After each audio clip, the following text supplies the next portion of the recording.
Aujourd'hui, c'est l'épisode du veau d'or. À la fin du chapitre 31, Moïse reçoit de Dieu les deux tables de la loi. On nous dit que ces tables ont été écrites par le doigt de Dieu. Et alors que Dieu vient à peine d'écrire ces tables, déjà, le peuple est en train de briser l'alliance en étant infidèle à Dieu, en s'étant fait une idole, un veau d'or.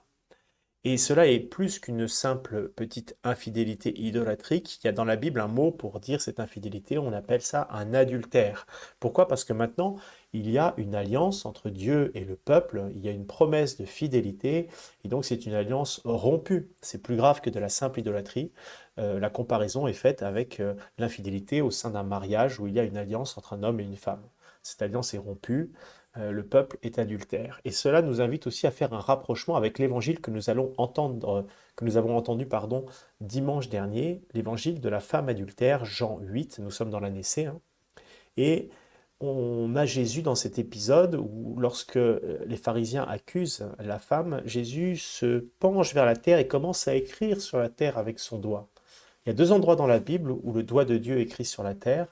C'est le veau d'or, Exode 31, la fin du chapitre 31, où Dieu écrit sur les tables avec son doigt, et Jean 8, où Jésus écrit sur la terre, parce que Jésus est Dieu, il est le Fils de Dieu.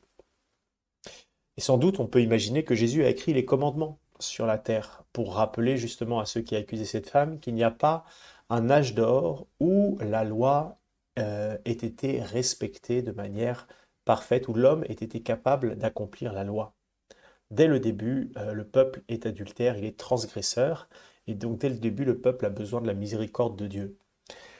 Cela nous indique hein, que notre chemin de conversion n'est pas de vouloir retourner en arrière, de vouloir retrouver un état originel euh, voilà, de pureté et de vie selon les commandements de Dieu, mais plutôt notre salut se trouve en avant en accueillant celui qui peut nous donner la vie, nous offrir le pardon. D'ailleurs, c'est ce que Jésus dit au chapitre 5 de l'évangile de Jean. Il reproche aux pharisiens de chercher la vie dans les Écritures, et les Écritures ne peuvent pas donner la vie. Par contre, elles rendent témoignage et elles conduisent à celui qui a la vie. Alors aujourd'hui, je vous propose de faire abstinence de viande, justement pour nous rappeler eh bien, que nous ne vivons pas seulement voilà, de ce que nous mangeons, de ce que nous avons, mais nous espérons de Dieu lui-même la vie en abondance. Et je vous dis à demain. Au revoir.